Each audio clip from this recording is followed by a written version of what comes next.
Hey everybody, welcome back to PLC class. So I've come today with a problem. Your boss has asked you to troubleshoot a program. This is a PLC program that controls an entire factory for the most part. It seems to be the center hub of everything that goes on in the factory. All the conveyor belts, all the lifts, anything that happens, this single PLC controls.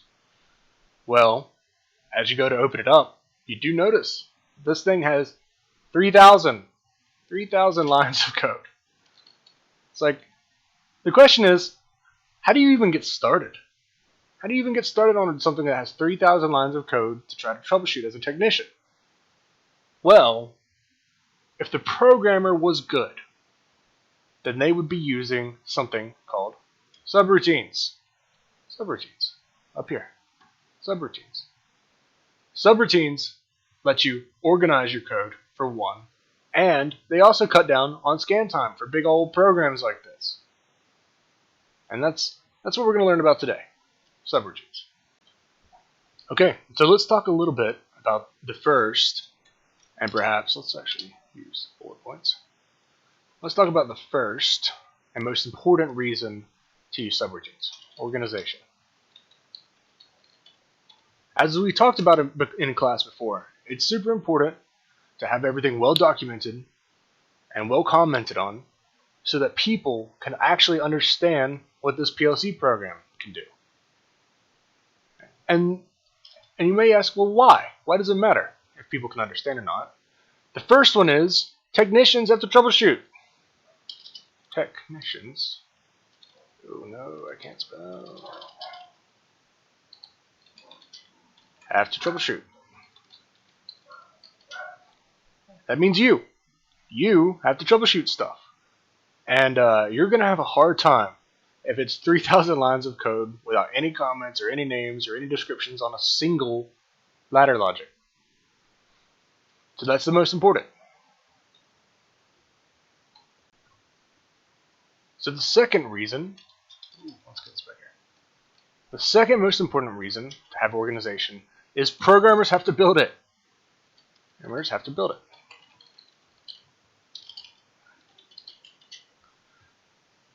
Like, think of how difficult it would be to try to design a program that ran an entire factory. You would have conveyor belts, you would have saws, you would have lifts, you would have claws, you'd have all these different pieces that you would have to program. And if you tried to do that all at once in your head, it's going to be very difficult. But through the use of subroutines, you can section out pieces, and you can build one piece at a time. And this is essentially how all complicated programs are built. You chunk it up into pieces, and you build them one piece at a time. So another piece you have to deal with is the scan time. Doesn't need to be capital. Scan time.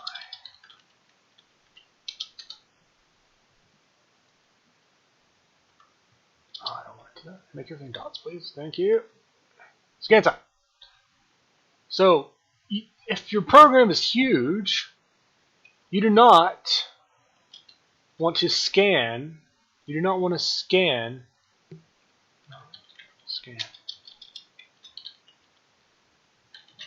Program every cycle. Why? It's because if you have to scan the entire program and the program is huge, it increases your scan time. And we've talked about some of the weirdness that can happen if your scan time is too high. Okay, so the last thing that you use subroutines for is specific scenarios. Specific scenario.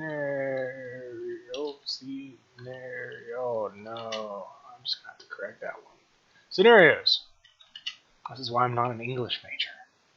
So, imagine for a second that your program, your PLC, has gone into a fault, or maybe it has detected a fault through an input somewhere else in the line. Maybe you want to activate a specific line of code just for faults. So this might be a specific scenario where you'd want to do that. So detect faults. And then once we detect that fault, do something about it. Perhaps we want to shut down perhaps we want to shut down all the motors after a couple seconds, something like that.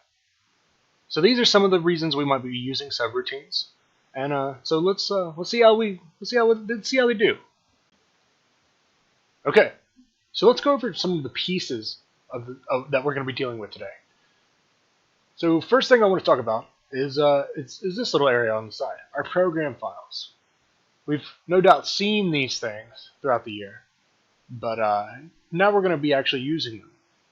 So as we discussed before in 5000s, the main program is on ladder 2. So when we open our 5000s, remember we have to go to our main routine. Well, this is the same thing. It's our main program. That's where we do all of our programming, typically. But you will notice there are, in fact, more. Now, these have been supplied by this program that I'm running. So I did not define these, and they're already there. But for the most part, they're just normal functions that have been named something else, or normal programs that have been named something else. And these are all ladder diagrams that we can use. So I could go to 6 or 5 or 7, and I could write a new program in each of these, any of these that I want to. And these are what are considered, anything that is not your main program is your subroutine. So let's look at our bits and pieces. So I'm going to create some new rungs real quick. And we are going to look for a new instruction. Is it under here? No. Nope. Program controls. Duh, that's the program. That's the chapter we're in. So we're looking for a jump to subroutine. It's right here. Jump to subroutine. I'm going to put I'm going to go back and put a input on it. Next I see. So this is our jump to subroutine. So our jump to subroutine will jump from this program into whatever program I decide to. So let's make a test. So down here at ladder 6, I'm going to choose ladder 6 because I can. I'm going to right click it and rename it. I want to rename it to another ladder. Let's see what happens here. I'm going to call this a test. This is now ladder 6 dash test, right? So our idea here is we want to jump from this main program to this test. So the way we're going to do that is we're going to have to address it. So if we want to go to ladder 6, we have to use the letter U. U is to designate that this is a ladder. I don't know why they chose U, but that is a ladder. So if we want to go to ladder 6, we need to address to 6. Just like that. There you go. I'm going to call this jump to test. So this will jump out of this program into this program. Alright, let's see what happens. Let's go up here and name this real quick. I'm actually going to cheat and just drag it up because I'm Peril. There you go. Alright, as you can see, I'm in the test ladder now. So I'm going to create some more rungs because I want this to actually do something, right? So the first thing we should add when we do these, and you will find out that you do not always have to do this, but it is good practice, is a subroutine label. Right there. That is just to let us know that this program right here is a subroutine. Okay, so let's find something else for us to do. For jumping to it, how about we make a output that does something, an output energizes. We'll call this, just for fun, we'll call this a motor or something. So let's grab an output, grab it here, boop. And in the description, call this a motor. Right? So if this is running at all, this will turn green. But we need one more thing. If we want our program to return back, if we want it to return back to the main program over here, we're going to have one more instruction. And the last instruction will be let's see if we can find it here, a return from subroutine instruction. So when this jumps to this subroutine, it'll go through this line, which will be true, turn this motor on, and then it will go through this line and return. And I'm not gonna do anything else for this line because I want to show you some interesting effects about this. So let's get rid of these other lines real quick, and we're gonna put this in our PLC. Okay, download. Okay, yes. And we will go online and run. Put it in run. All right. So first off, let's look at what we got going on in this test. So let's look at test. Our motor, which is output 0, is off right now, right? And the only way it'll be turned on is if we jump to the subroutine. So let's get back to our main program. Alright, I'm going to see if I can turn on this jump to subroutine. Toggle. Oop. Let's see. Test. Hey, our motor is now on, right?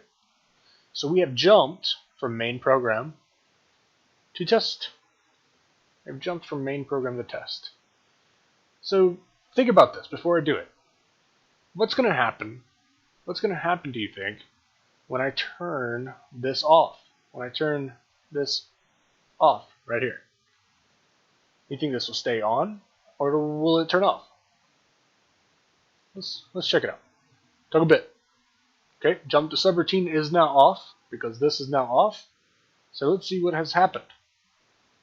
So in our subroutine, this is not being jumped to anymore, but you'll notice our motor is still off, or still on, still in the on position. That is because nothing is turning our motor off, just like in jump instructions. So this kind of works just like a jump instruction. If you don't turn the motor off, it'll stay on. In fact, there is actually no way, as far as this program is right now, to turn this motor off. We have not made a way to turn this motor off. So we have to be careful about these things when using subroutines. Okay, so what I've written here is a program that is a conveyor belt motor, essentially. It'll run for a couple seconds, for 5, and then it'll stay off for a couple seconds. So we might see this sort of thing in the field. But let's say that we want to complicate this program a little bit. So what are some of the steps that we want to do? Well, let's say, for example, that we want our program to have a fault detection that will turn off every motor, any motor if there is an overload fault. So let's program one. So the first thing I'm going to do is find me a ladder diagram to do this. I'm going to take 6, because that's the one we have. And I'm going to rename this one to overload. Because we could use the normally closed contact or normally open contact of an overload to signal when our real life motor is overloaded, right? So if we use that as an input, let's go offline here. Let's go offline. Yes. If we use that as an input, we can control when our overload subroutine should activate, right? So let's do that now. Going to go over here and going to add a new line. And I'm going to do an examine if closed.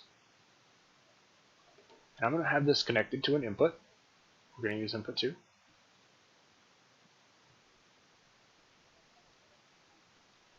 And we're going to call this our overload.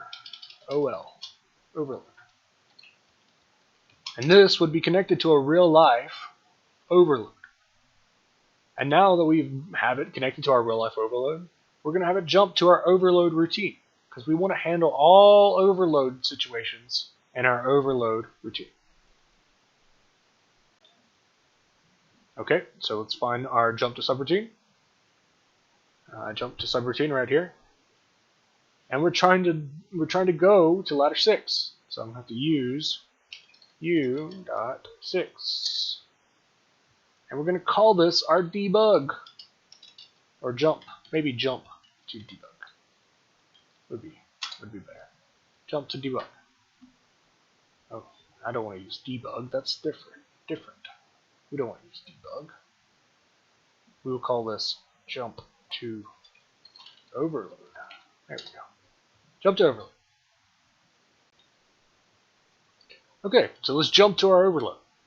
Now, what do we want our overload to do? First thing we should do before we do anything is we should set this as a subroutine label. And we have to make a new line. 0. Let's make this a subroutine label to say that this is in fact a subroutine. Well, what we want it to do, as long as that is on, we want this program to completely just shut down any mode. Also, look, I almost made a mistake here. I actually want this jump. I want this jump to be before this motor gets turned back on, right?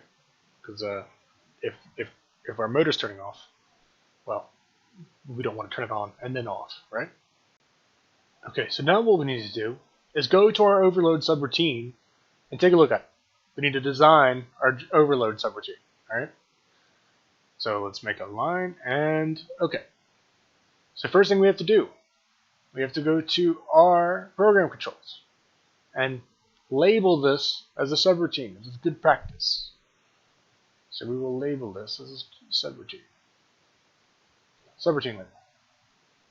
Okay, next thing we need to do is we need to actually turn off this motor, right? So as we've discovered, we can turn off motors, we can turn off outputs just by having an XIO open that is connected to this, right? So actually I'm going to make an XIO or XIC, and we're going to use a bit, a binary bit, to keep this thing open. We're just never going to turn it on. Alright, and then this output right here. This is probably not the best way to do this, but it's good enough for the purposes of this. Alright, let's call this, let's find our output for our motor, which is, I believe, 0. Output M1, yes. Output 1, there we go. Okay, and we need to make one more line of code. We need to insert a row, and we need to return back to our main routine, right? So let's find our return. And let's return from our subroutine back from overload back to our main routine. Alright, let's download this thing. Okay, let's look. I've downloaded the program. Now we're going back to main. And so I already have our buttons clicked, our stop and our start. And our motor is running, our conveyor belt motor is running as per usual. Every couple seconds it switches states. But let's simulate what would happen. Our normally open contactor for our overload has become shut because our overload has tripped. So let's activate this bit and jump to our overload subroutine. Okay, so I have enabled our overload, and you will see here our timers and stuff are still working. They're still doing their thing. But this is not coming on. That is because we are now jumping. We are now jumping from here and go past this to our overload routine, which, because of this empty bit on our XIC, is keeping this motor turned off. It's keeping it turned off, right? And then it goes to our next line, and then it returns to our main program. So that is one. This is one aspect of how we might want to be able to use this thing. We could use this subroutine to control all of our motors. If we had 100 motors, we could put them all in this overload. We could do 100 of them. We could also make this do something else. It's not just turn them off. We could make them turn off after 5 seconds. Maybe it's too dangerous to immediately stop our motors. Maybe we have to turn them off after a couple seconds, or pulse them, or something else. So that is one of the powers of our jump to overload. And another thing is, if our overload is tripped, it'll give us an idea about how to fix the problem. And as you might imagine, we could fill up all of these things. We could fill up all of these things with different aspects of the program. So let's turn this jump to overload routine off and see if it fixes stuff. Sure does. It goes back to whatever it was, and it was in the middle of a timing. So the motor picked up exactly where it was. and is now green again. And another aspect we talked about was not just for troubleshooting, is to also just organize our ladder logic. So I'm gonna make another one, and through the magic of movie magic, we will cut to it. Okay, so I've written a new program. If you look over to the side here, I've added two ladders. I've added a counters ladder and a timers ladder. So the point of this example is to show you that we can daisy chain these jumps. So I'm going to start my jump and jump to the counters right here, which is U6, right here, ladder 6. And jump. And of course nothing happens yet. So let's go to our counters. Okay, now we're in our counters tab. This is our counters program. So, do our counters work? Sure enough, they work just fine. It's a little slow for me to toggle, but that's exactly how it works. But I'll have you notice, this does not return to the main program. No, it jumps again. I've jumped down to here, and now I'm going to jump to timers, which is this one. So there's our timer routine. So let's see if these work. Toggle bit. Okay, our timer's timing. It's doing just like it always does. Energized is energized. The light that is on the energized is able, and done. And this is done is turned green. And now this is turned green. So our timer works just fine too, as long as all of our, as long as we're jumping to this timers from this timer place. And since that is the very last thing we're doing, we're going to return. It'll return back to main program. It'll return right here, in fact, and end after that. So this is to highlight that aspect I was talking about earlier, organization. Because imagine if you have those 3,000 lines of code, you do not want every single aspect of that program to be on one line. You will be scrolling all day to try to figure out something. So the idea is you split it up into different pieces, and you create ladder diagrams for each one. And as you may notice, we only have the 16 or so ladder diagrams on here, but in a PLC 5000 and an SLC 5000, there are like 255 of these possible. So you can imagine the size of operations that you can do with one PLC. A big one. You could do a lot. So there's our jump to subroutine. One of its main purposes is for organization purposes. We can organize a huge PLC program into smaller sections. And that'll make it easier for you, technicians, to figure out how to fix the thing. You may have one of these ladders control an entire area of the shop. Like maybe this controls one room. Or this controls your rail yard, something like that. You can have many different kinds of split off areas in these ladders. And the other reason is for interesting situations. So maybe you have an overload that goes off, or maybe you need the program to actually work in reverse for some reason as a safety feature or whatever. You can create ladder diagrams that will work just under those specific situations. Lastly, if you can turn off your big program at certain pieces, any pieces you don't need, you can reduce your scan time.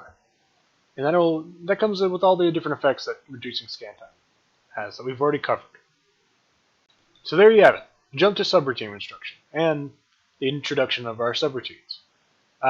Sadly, I cannot go over every tiny aspect of these things. There are some trickery involved. That being said, the point is to understand the basic idea of these things so that you can help diagnose and fix problems with it. All right, good luck.